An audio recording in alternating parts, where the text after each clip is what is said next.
बिहार के शिक्षकों पर सरकार एवं सरकारी पदाधिकारियों द्वारा न सिर्फ उनका शोषण लगातार बढ़ते जा रहा है बल्कि उन पर अत्याचार भी इतना बढ़ता जा रहा है जितना मुगल साम्राज्य और अंग्रेज के साम्राज्य में भी भारतीयों पर नहीं हुआ था, जिसका लगातार सरकार और सरकारी पदाधिकारियों के फरमान से स्पष्ट है।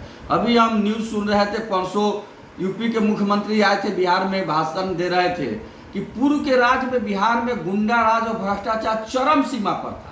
मैं कोई राजनीतिक टिप्पणी नहीं करना चाहता हूं, लेकिन बिहार के वर्तमान मुख्यमंत्री और उप मुख्यमंत्री महोदय से पूछना चाहता हूं कि महोदय, अभी जो बिहार में सरकार चल रही है, जो शिक्षा विभाग का शासन चल रहा है, वो आप ही का चल रहा है या किसी अन्य का चल रहा है? अगर शिक्षा विभाग में भी आप ही की सरकार चल रही है, आप ही का शासन चल रहा है, तो कौन सा राज्य है? आप ही बताने का काम कीजिए। जहां जिला शिक्षा पदाधिकारी सारण, जिला शिक्षा पदाधिकारी रोहतास द्वारा पत्र निकाला जाता है कि किसी शिक्षक का वेतन निरीक्षण के दौरान बीओ द्वारा नहीं काटा गया, इसलिए बीओ के वेतन को काट दिया जाता है, उनके वेतन को स्थगित करता है। आपके आदेश से, आपके सरकार के आदेश से शिक्षक 8 बजे विद्यालय पहुंच रहे हैं, 10 बजे तक इस गर्मी की छुट्टी में भी पढ़ा रहे हैं और कोई शिक्षक अनुपस्थित नहीं हो रहे हैं, उनका वेतन नहीं कट रहा है, तो माननीय जिला शिक्षा पदाधिकारी द्वारा आदेश दिया जाता है कि उनका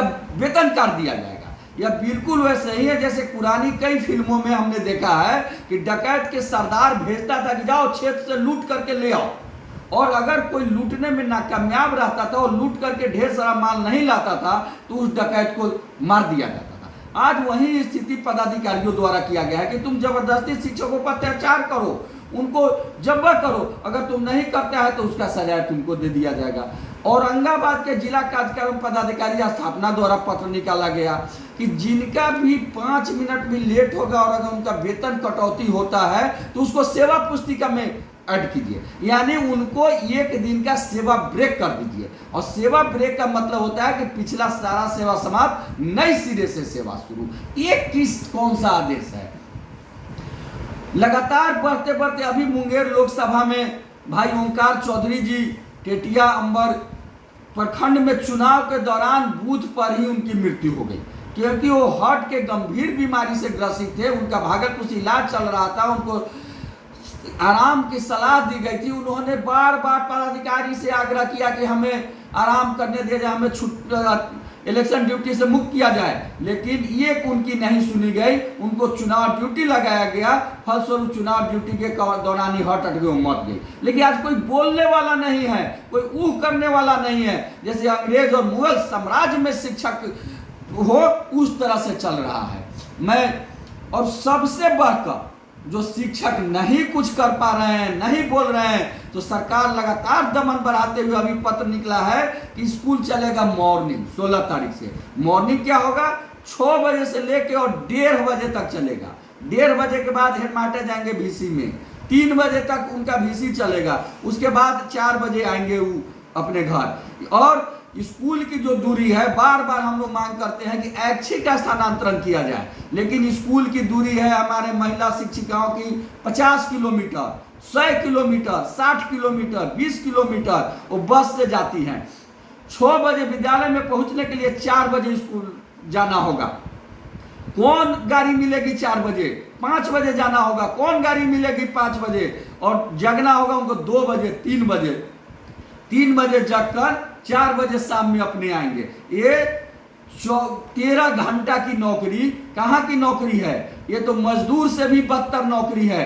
फिर भी हम कुछ नहीं बोल पा रहे हैं, हम कुछ नहीं कह पा रहे हैं। इसके लिए सरकार जिम्मेदार है, पदाधिकारी जिम्मेदार है, और सबसे अधिक अगर कोई जिम्मेदार है तो हमारा शिक्षक और शिक्षक के नेतृत्वकर्ता जिम्मेदार है। हमने जब 11 जुलाई को किया था विधानसभा मार्च, उसी समय अगर हम अपना हिजरापन नहीं दिखाते और विधानसभा में मार्च कर गए रहते तो आज ये दिन हमें नहीं देखना पड़ता। हमने जब 13 फरवरी को किया था विधानसभा मार्च की घोषणा और जाकर के हमने गर्दनीबाग चौराहा पर लंबा लंबा भाषण देकर के आ गए, अगर उस दिन हम अपना हिजरापन नहीं दिखाए रहते और विधानसभा मार्च कर गए रहते तो उस दिन हमारा समस्या का समाधान हो जाता। मैं बिहार के तमाम शिक्षक बंधुओं, शिक्षिका बहनों और शिक्षाविदों, शिक्षा प्रेमियों सबसे हाथ जोड़ कर आग्रह करता हूं कि शिक्षक के इस तरह के शोषण से जो शिक्षा का स्तर लगातार गिरते जा रहा है, जो विद्यालय में लगातार भ्रष्टाचार चरम सीमा पर बढ़ते जा रहा है, उसको दूर करने के लिए आप आगे आइए और कमर कस के रखिए। और यह मत सोचिए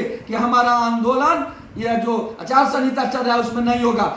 डकैती होगा हमारे घर में आचार संहिता में, और हम केस लिखाएंगे आचार संहिता बाद। इसलिए आप पूरी तरह से कमर कस के तैयार रहिए और इनकलाब करने के लिए तैयार रहिए। जब तक आप रोड पर नहीं निकलिएगा तब तक शिक्षकों का शोषण होता रहेगा, दमन होता रहेगा। इसलिए अब लड़ाई के लिए तैयार रहिए। इनकलाब जिंदाबाद, शिक्षक संघ जिंदाबाद, शिक्षक एकता जिंदाबाद। और लड़ाई के लिए तुरंत हम घोषणा करेंगे, घोषणा नहीं करेंगे, हम लड़ाई पर उतरेंगे। आपका केशव कुमार, प्रदेश अध्यक्ष शिक्षक संघ बिहार। आप सभी साथियों से करबद्ध आग्रह है कि इस चैनल को सब कोई सब्सक्राइब कर ले और अधिक से अधिक शेयर करें, ताकि हमारे सभी न्यूज को, सभी बात को आप लोग देखें, पहुंचे और ज्यादा से ज्यादा जनता तक पहुंचे, ताकि जन आंदोलन खड़ा हो सके। इसलिए एक बार पुनः आप सभी से आग्रह है कि इसको निश्चित रूप से आप सभी साथी सब्सक्राइब कर ले। आपका केशव कुमार।